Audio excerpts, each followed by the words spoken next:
Bienvenidos a La Ley del Montes. Hoy me acompaña el senador Mauricio Gómez Amín, liberal, barranquillero, del Caribe inmenso que queremos tanto. Y queremos explorar hoy con el doctor Mauricio Gómez Amín la realidad nacional, en todo su contexto, pero sobre todo también eso que tiene que ver con la región Caribe. El doctor Mauricio Gómez Amín, desde el Senado, ha sido una voz opositora, fuerte, sólida, vehemente, en el caso del gobierno de Gustavo Petro. Y eso se le ha reconocido y se le está reconociendo por parte de la opinión pública, por parte del Caribe inmenso. De tal manera que para mí de verdad es muy grato tenerlo aquí. Es un gran amigo de hace muchos años y lo conozco muy bien, de tal manera que quería tenerlo en La Ley del Montes. Senador, bienvenido a La Ley del Montes. Oscar, gracias. Para mí es un placer estar aquí contigo. Sabes que te admiro y te respeto mucho. No quiero que suene que estás viejo y yo joven, pero desde siempre te sigo, te leo y te respeto mucho. Muchas gracias, senador. Mire, hablar del acontecer nacional con ese ritmo trepidante que tiene la realidad nacional, lo que hoy es noticia ya mañana no es, porque así nos estamos acostumbrando y desafortunadamente casi todas peor que la anterior. La que se conoce hoy es peor que la que se conoció ayer. Esa es la realidad nacional, las cosas hay que decirlas como son. Pero bueno, miremos el tema de la consulta popular, que es el tema que está rondando allí, que muchos no hemos podido todavía entender y darle el alcance o interpretar el alcance que hay detrás. Usted que conoce esa realidad política nacional, senador Mauricio Gómez Amín, ¿qué lectura hace de lo que está pasando con ese tema de la consulta, con el tema de la reforma laboral, todo ese tema que está ocurriendo allí? Bueno, lo que hay que decir claramente es que el presidente lo que quiere hoy es romper el orden constitucional. O sea, yo sí veo a Petro y a Benedetti encaminados hacia allá. Nos llevan acostumbrados esta semana a algo que no había pasado en los 3 años, y es a los decretazos. Mire que decretaron una reforma tributaria de 13 billones de pesos que la Comisión Tercera de Senado negó el año pasado. 13 billones de pesos, no es poca monta. Pero el ministro del Interior, el doctor Armando, ya dijo que si el Congreso no se pronuncia antes del 1 de junio sobre la consulta, la decreta el presidente. Entonces, nada, para mí es muy grave, está cruzando ya una línea muy delicada con este tema de los decretos, porque desconoce algo que en Colombia siempre todos los presidentes de turno han reconocido, y es que hay una división de poderes en este país, la rama legislativa, la rama ejecutiva y la judicial. El presidente últimamente se ha destacado por eso, entonces el Consejo de Estado le dice: presidente, usted no puede, a través de los canales privados del país, transmitir en los consejos de los ministros. ¿Qué hace Petro? Al otro día transmite el Consejo de Ministros. ¿Qué está haciendo ahí? Está desconociendo una rama del poder público. La Comisión Séptima hunde la reforma. Entonces dice: tengo un bloqueo. Pero cuando le aprobaron la pensional, dijo que era el mejor Congreso de Colombia. Entonces desconoce la decisión de una comisión, mayoritariamente hablando, y lo que hace es aprovecha y lanza una consulta, la envía al Senado, y el Senado, en una votación apretada, 49-47, hunde esa consulta. Benedetti dice ahora: no, es que no se anunció, y ya un medio de comunicación nacional sacó el video de Diego González leyendo el anuncio de la votación. Claro. Es más, el presidente del Congreso dice atrás: llevamos 9 horas debatiendo, todos los partidos hablaron, los senadores hablaron, llegó el momento de votar la reforma. La reforma se hunde y el presidente desconoce y amenaza con esto. Yo creo que el mensaje es muy claro y hay que mandárselo. Aprovecho la ley de Montes para decirle a Petro: no cruce esa línea, no se equivoque, Colombia es un país de instituciones y la fuerza pública se va a poner del lado de ellas. No cruce esa línea, acabe su mandato tranquilamente. Esto es una democracia. Vamos a respetar, y yo soy uno de los senadores que dice eso siempre, hay que respetar el mandato de Petro hasta el último día, porque se eligió democráticamente, pero él tiene que respetar también al Congreso tiene que respetar a las Cortes y algo muy importante, respetar a todos los periodistas de Colombia y a los medios de comunicación. Muy bien. Mire, senador Gómez Amín, este tema es un tema muy delicado y coincido con usted plenamente. La separación de poderes en una democracia es un valor sagrado, supremo, no se toca. Y desafortunadamente nos vamos a tener que no acostumbrar, uno no se acostumbra a la ilegalidad, nadie se acostumbra a la ilegalidad, pero sí tenemos que pellizcarnos todos con lo que está pasando. Coincido con usted plenamente. Desafortunadamente, el presidente Petro decidió no solamente correr la cerca, sino saltarse la cerca, que es tan grave como correr la cerca, la famosa línea ética que la rompieron durante la campaña.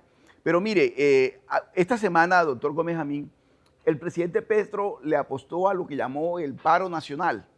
Se suponía que el 28 y el 29 de mayo él contaba con el pueblo enardecido, reclamándole al Senado en las calles, y vimos esta semana que no ocurrió tal cosa. La calle no le respondió.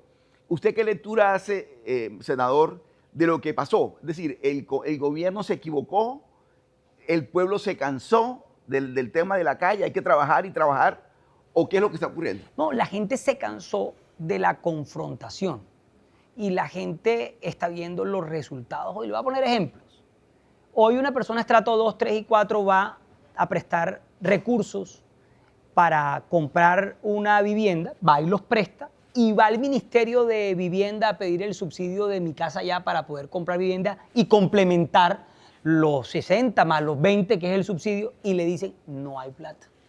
Pero un estudiante sale de un colegio público a prestar plata al ICETEX para poder estudiar y en el ICETEX le dicen no hay plata. Pero ojo con los subsidios de energía para los estratos 1, 2 y 3. El gobierno adeuda 2.5 billones de pesos. Y esa gente pobre a la que él defiende está a punto de quedarse sin el subsidio del 1, 2 y 3, que es tradicionalmente algo que no se titubea para aprobar dentro del presupuesto. Entonces, así podemos quedarnos en muchos ejemplos. La gente hoy quiere resultados, quiere temas concretos, quiere al presidente ejecutando, inaugurando obras y no politiqueando en tarimas por todo el país hablando mal de A, B o C. Yo creo que la gente hoy le está pidiendo al presidente Petro cuentas y el presidente no tiene cómo darlas. Y por eso la radicalización de su gabinete hoy, por eso la radicalización y la confrontación ha superado cualquier límite, porque cuando usted no tiene argumentos y no tiene cifras y no tiene obras y no tiene legado, Oscar, entonces ya se va para el otro lado y es el caos, incendiar el país, sembrar odio y dividir más a Colombia. Pero yo creo, y siempre lo he dicho, Colombia es más que Petro, y ayer las calles se lo demostraron. Hoy también, yo fui a sesión ayer. Es más, estoy muy triste y te lo cuento aquí, no me lo preguntaste, pero ayer se hundió por enésima vez la moderación del sueldo de los parlamentarios. Sí, yo hago un llamado al Congreso, porque esos son los mensajes con los que el Congreso debe conectar. Y ayer se desbarató el quórum con ese tema. Yo creo que también es algo que el Congreso le debe al país. No es justo que debatamos una reforma, que no se le aprueben unos derechos a los trabajadores que se han ganado, pero al mismo tiempo se le sube el sueldo a los parlamentarios el mismo mes. Sí. Pero vuelvo a lo que te estaba diciendo. Yo creo que la gente se cansó y creo que ese reflejo de ayer lo vamos a ver en las elecciones en el 26. ¿Qué hay que hacer? Definitivamente unirnos. Y unirnos no para derrotar a la izquierda, no, unirnos con una hoja de ruta que definitivamente no cometa los mismos errores que se cometieron en el pasado, porque hay que decirlo, Petro no llegó gratis al poder, llegó porque los presidentes de los últimos 30 años cometieron errores. La cantidad de escándalos que no son de Petro son de la política en Colombia. La gente está cansada de eso. La gente está cansada de que la plata no se invierta en lo que verdaderamente se necesita, sino que se quede en las manos de unos pocos. Entonces, yo sí creo que vale la pena aprovechar que el desgaste del presidente Petro, de su modelo de gobierno que fracasó, entre otras cosas, Oscar, porque no nombró gente idónea. al frente de los ministerios. Yo no dudo de que Petro quería hacer algo, pero no tuvo con quién hacerlo. Ok, pero senador, usted ha dicho algo que me llama la atención y me parece interesante. Creo que hace falta mucha autocrítica por parte del Congreso de la República, por parte de la clase política nacional. Petro es efecto, es consecuencia de una serie de errores gravísimos que se han cometido por décadas y tenemos que poner el espejo retrovisor para mirar qué pasó. Petro no es gratuito, no llegó, no bajó del cielo.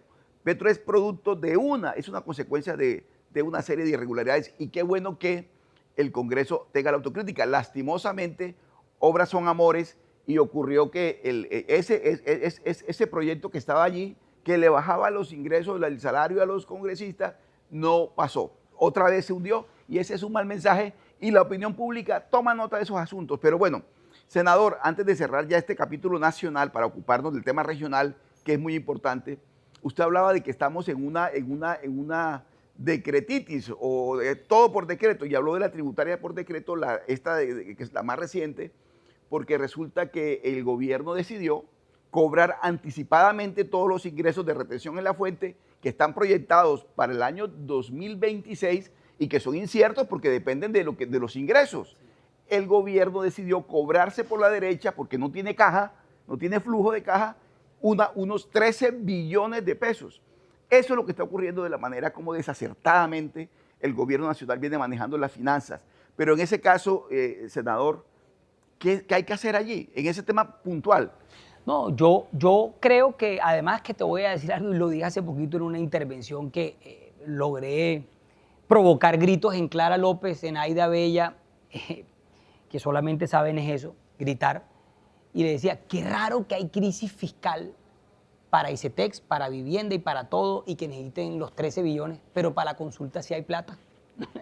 Entonces se quieren gastar casi 1 billón de pesos en un momento de crisis fiscal. Entonces para unas cosas sí y para otras no. Pero ¿qué hay que hacer? Demandar eso. Y que el Consejo de Estado y que la Corte Constitucional derima lo que ahí está pasando, que es un abuso de poder. Eso no se puede permitir, tú nos decías ahorita, no hay que acostumbrarnos a la ilegalidad. Si le permitimos esto al presidente Petro, lo que viene es muy grave. Y lo hemos visto siempre, el desconocimiento de él por las instituciones. A mí algo que me marcó estos 3 años que van fue el momento de la posesión del último comandante del ejército, cuando el presidente tiene la obligación por respeto con la fuerza pública de levantarse y tomarle el juramento al comandante. El presidente se quedó sentado, pero para pagarle 1 millón de pesos a los bandidos para que no delincan, ahí está el presidente. Y aquí vino a decir a Barranquilla que iba a tomar el mando de la fuerza pública para negociar con las bandas. Yo lo que creo es que hay que respaldar a la fuerza pública, hay que fortalecer a la fuerza pública y hay que recuperar el orden en el país que se ha perdido impresionantemente. Sobre tu pregunta, yo creo que vienen muchas demandas sobre ese tema. Las Cortes van a tener la última palabra. Creo que las Cortes han sido un muro de contención. Hay que reconocer el trabajo independiente de ellas. Y cuando el Congreso ha fallado, ahí han estado las Cortes. Mire que ahora viene, y estoy seguro que la pensional se cae por vicios de trámite y de forma. Y por supuesto, ese bono pensional del que él habla para los abuelitos, él lo puede hacer sin necesidad de una reforma y de poner en riesgo las pensiones de muchos jóvenes que vienen atrás. Sí, mire, en un sistema democrático opera el sistema de pesos y contrapesos. Así es como funcionan las cosas. El Ejecutivo tiene un control, es que no es un poder único o absoluto, no existe, en la democracia no existe. Los 3 poderes se vigilan, se controlan y así es como funcionan las cosas. Simple, que a él no le guste, bueno, ya esa es otra cosa, eso tiene que ver con su talante democrático o con su talante antidemocrático, porque las cosas se tienen que decir. Pero mire, yo le voy a decir una última cosita que quiero en este tema de Colombia, de lo nacional. El error más grave del presidente Petro estos 3 años ha sido la falta de capacidad de trabajo en equipo. Eso es todo. Un líder, un gerente, tú que tienes este programa y tienes un equipo aquí, tienes que ser líder y tienes que liderar con ejemplo. A él le faltó.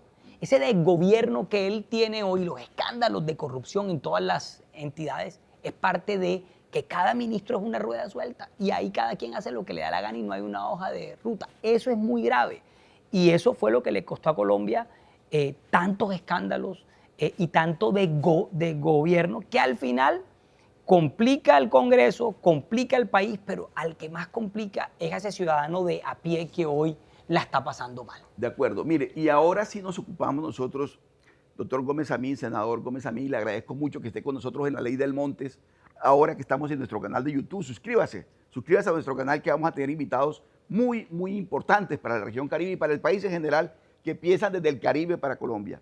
Mire, el tema regional, también hay que hablar muy bien de ese tema, muy bien en el sentido de lo que está pasando.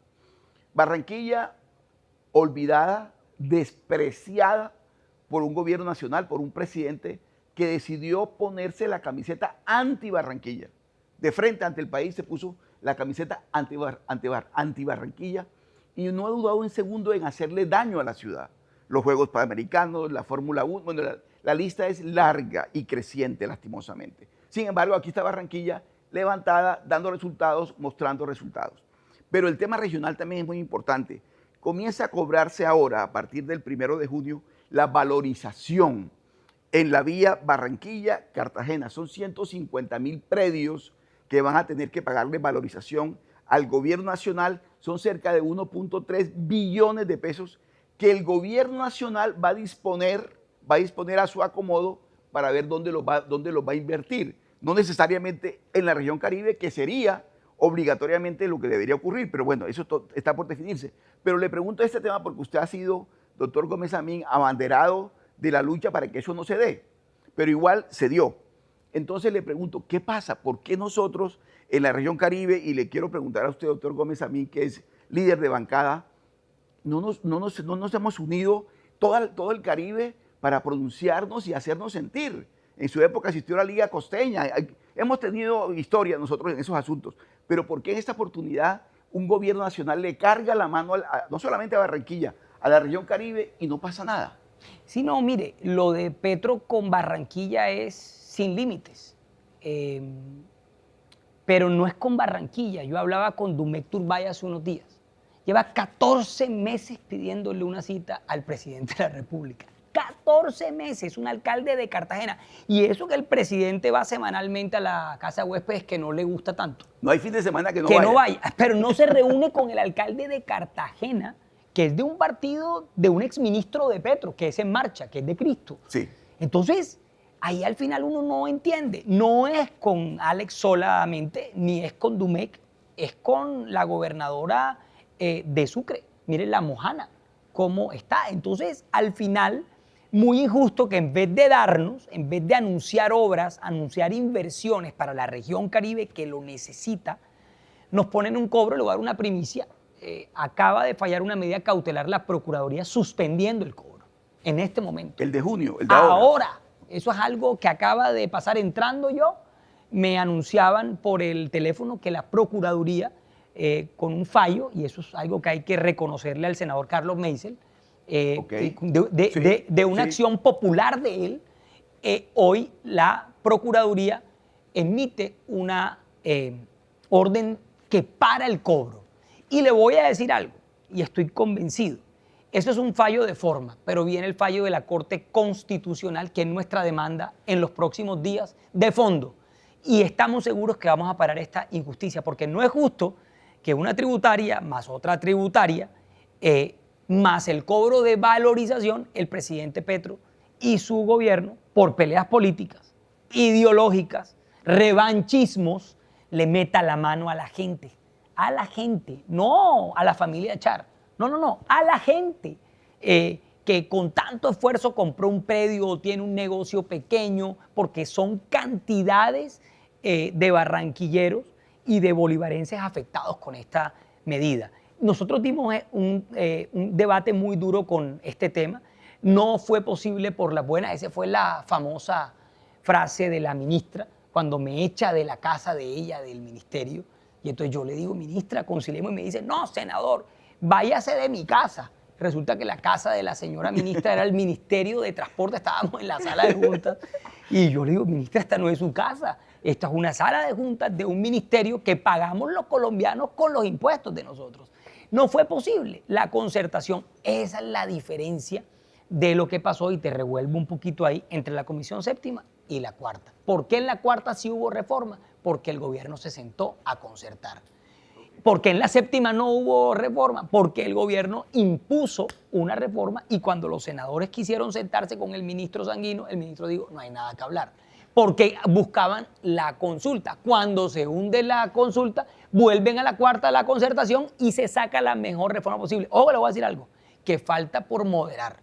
Sí, Porque la sí, reforma de salió, acuerdo. pero me dicen los técnicos Sí. que no salió tan buena. Lo de las pequeñas Ojo con las y micro. medianas, Eso. ahí, Que ese no es- se nos olvide. Sí, ese es un tema puntual claro, muy importante. Ojalá que el tejido empresarial De de acuerdo. Colombia, el 92% es micro y Sí, mediana sí, empresa. sí, sí. La grande empresa es el 6-7%. Sí, sí, sí. Ojo con eso. De acuerdo, a la hora que eso llegue, el debate a la plenaria del Senado, ese es un tema. Vamos a trabajar en eso. Exactamente, muy bien. Y lo otro, hablando nosotros con el tema de la región Caribe, que por supuesto es un tema que es crucial para nosotros acá. Mire lo que pasa también con estos temas de la región Caribe, y que no solamente tiene que ver con Barranquilla y con el Atlántico. Las obras del Canal del Dique fueron unas obras adjudicadas. Esa plata ya estaba para las obras.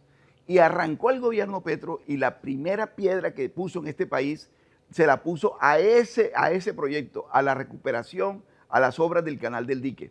Y hasta el sol de hoy, vamos para 3 años y no se ha podido hacer ninguna obra porque falta el concepto de la agencia, de la ANLA, falta el concepto del Ministerio de Ambiente, faltan 1000 conceptos.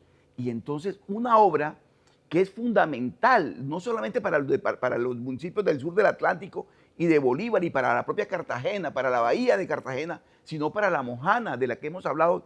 Todos esos departamentos se van a beneficiar de esa obra y sin embargo el gobierno de Gustavo Petro le ha dicho que no a semejante obra. No entiende uno, senador Gómez Amín, ¿por qué? ¿Qué le hicimos si además es de Ciénaga de Oro? No, ojalá fuera de Ciénaga solamente. Ganó en la costa Caribe, barrió en el Atlántico, en Barranquilla duplicó, triplicó a todo el mundo. Pero le voy a decir algo, el regalo de Petro con ese tema, nombra directora de la ANLA sin cumplimiento de requisitos porque cambiaron los requisitos a la exministra de Minas, Irene Vélez. A la misma exministra que dijo que en Colombia no se exploraba y a la que le debemos la crisis que tenemos en el sector minero energético hoy, con un desabastecimiento de gas hoy enorme y con un incremento de la gasolina de 8.500, 9.000 a 17.000 pesos. Esa misma señora, ideológicamente equivocada, es la directora de la ANLA hoy. Entonces, nada, en este gobierno de Petro ya no fue Canal del Dique, no fue Panamericanos, no fue el Congreso Migratorio, no fue la Fórmula 1, no fue nada. Si usted le pregunta al alcalde Char cuál fue la última obra donde Petro participó en una cofinanciación, no hay. No hay. Pero le voy a decir, el ministro Benedetti hace poco dijo en una entrevista que iba a presentar las inversiones que el gobierno había hecho estos últimos. Yo reto al ministro a que me las muestre, que hagamos un debate público sobre ese tema. Que las presente. Que las presente. No hay. Y no hay porque él, vuelvo y digo, se confundió entre su tema político con el tema de que él es el presidente de los colombianos, de todas las regiones. Y mire, no es solamente con la región Caribe. Mire lo que le pasó en Fede Municipios. Alcaldes de todo el país se le pararon y le dijeron, presidente, ya no fue, pasaron 3 años y usted no nos cumplió. Pero ya no le dijeron, esperamos que nos cumpla. No nos cumplió. Viene ahora la ley de garantías. Las elecciones ya están a la vuelta de la esquina. Entonces ya lo que no hizo el presidente ya no lo hizo. Y con los gobernadores pasa igual. Igual, de acuerdo. Mire usted, y el tema con el que quiero cerrar esta charla, esta entrevista, y le agradezco nuevamente, senador, porque yo sé que usted es un hombre muy ocupado, que comparta con nosotros estos asuntos. El tema electoral. El tema electoral. Usted está allí en la baraja con la aspiración del Partido Liberal a la presidencia. Eso tiene que mirar a ver cómo se va a cocinar. Usted está ahí en la baraja de los precandidatos.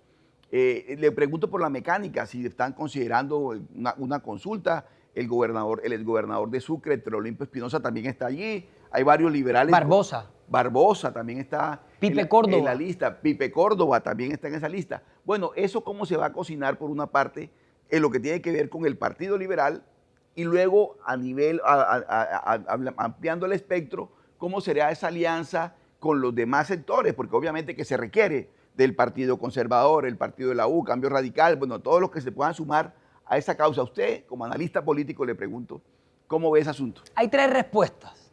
Arranco por decirle que no hay una mecánica dentro del partido hoy. El jefe único no ha pensado en eso hoy. Él está hablando con todas las fuerzas políticas para llegar a la unidad e intentar hacer algo ahí. Okay. Hay varias reuniones con Cambio Radical, con el partido de la U. Incluso le voy a decir algo aquí que suena raro, que suena raro, pero es una realidad.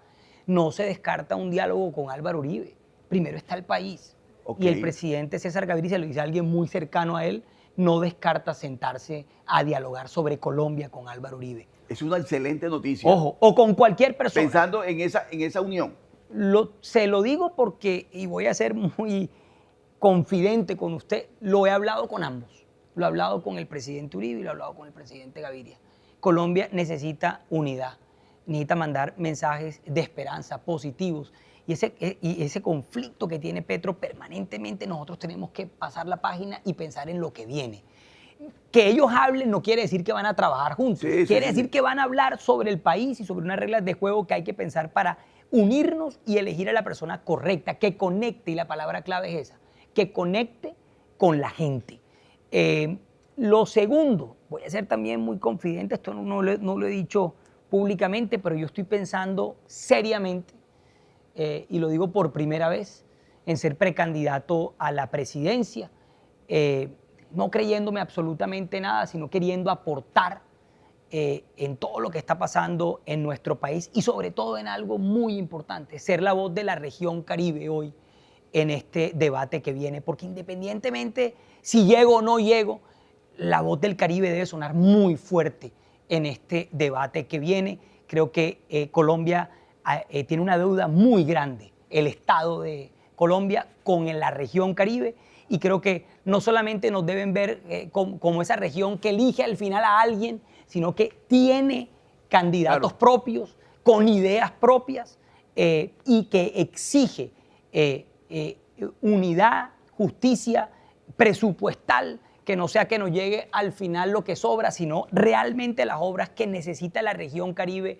para salir adelante. Yo no he tomado esa decisión, pero estoy pensándolo muy bien. Y lo último es no solamente estar dentro de la palestra como precandidato, sino también ayudar a tender puentes. Se conoce a mucha gente de la lista grande que hay, porque hay mucha gente aspirando hoy. Hay muchos patos ahí, sí, hay más de mandarse a la piscina. Hay más de 55 y yo creo que al final hay que comenzar a depurar y hay que comenzar a revisar quién es esa persona que conecta con la gente.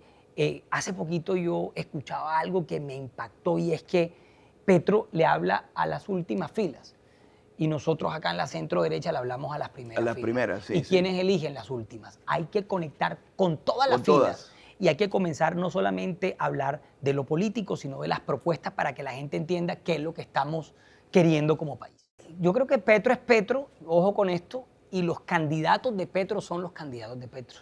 Y él carece de candidatos hoy con oportunidades en lo electoral. Le voy a poner nombres. María José Pizarro, no tiene ninguna alternativa, ninguna opción. Roy, el país conoce a Roy, el Roy uribista, el Roy santista y el Roy petrista. ¿El Roy de ahora qué es entonces? Porque ahora dice que no le digan petrista. No, se pone furioso. Y yo respeto mucho a Roy, pero lo que le quiero decir es que el país ya conoce quién es quién. Y Bolívar, que era el que punteaba, pues Petro no lo quiere, imagínese usted. Tanta lealtad de Bolívar con él y lo mandaron para Grecia. Ahí está viajando por Grecia, el país marchando, está tomando vino y él en Grecia. Creo que le cae Francia el puente ahora, porque fue a Grecia. Sí, no, y yo te voy a decir algo, de los tres, el de más opinión, el más relevante en las redes es él. Sí, Yo sí, sí, fue compañero mío en La Tercera y es una buena persona, muy interesante en lo que ha hecho en su vida, pero en lo que sabe hacer. Sí. Un libretista de primer nivel, pero, pero- zapatero a tus zapatos. Mire que se rajó también en DPS porque hizo muy poco. ¿Por qué? Porque no sabía. Pero le cuento algo de Bolívar, a propósito del tema. Es el que está punteando en las encuestas. Claro, O sea, por eso le digo. de ese grupo, de ese sector petrista, hoy marginado por alguna razón, en las encuestas el que usted ve en primer lugar es el Gustavo Bolívar. Que no está en el llavero ahora. Eso es lo de la izquierda, que son los tres que yo veo y le hice una radiografía de los tres. Y en la centro derecha, para mí, soy muy franco y muy objetivo con eso, veo a tres hoy también marcando, que es Fajardo, Vicky Dávila y Claudia López. Yo los veo a las tres y veo a 55 precandidatos queriendo llegar, queriendo... Ahora, en este momento, hace 4 años, no se veía a Petro por ahí. Y hace 8 tampoco se veía a Duque. Entonces, sí. yo creo que todavía no ha llegado la definición, por eso hay mucho por hacer, mucho por hablar y por ponernos de acuerdo, que es lo más importante. Pero más que los nombres, yo sí creo que el modelo del gobierno de Petro fracasó. Ahí están las cifras. Y el país tiene que entender que aguantamos 4 años de un gobierno ineficiente como este, pero que 8 creo que complican la situación económica, política y social de nuestro país. Yo creo que la gente está muy consciente de eso. Y al final yo quiero llamar la atención de algo. Hace poco hablaba yo con el alcalde de Barranquilla y al final, como él no se mete en lo político, él está gobernando. Claro. De pronto la gente se confunde y piensa que todo lo que Alex está haciendo hoy aquí es con plata de Petro. Quiero decirle a la gente aquí en Barranquilla que no, son con recursos de ustedes, recursos propios, bien invertidos. Y así Fico, Galán, Eder, los alcaldes les ha tocado aprender a vivir sin el papá Estado, creo que es algo bueno, entonces, pero muy claro que no ha sido con participación del gobierno de Petro porque no ha querido, porque la plata ha estado ahí. Mire, los panamericanos se perdieron por 8.000 millones de pesos y por el desconocimiento de una ministra que pensó que la vigencia 2023 era lo mismo que la de 2024 y las 12 de la noche era lo mismo. No, perdimos por eso. No hablemos de ese tema sí, porque claro. no me toque ese vals. Muy bien, hoy nos ha acompañado en la Ley del Montes el senador y precandidato liberal a la presidencia de la República, el doctor Mauricio Gómez Amín. A todos ustedes, un abrazo.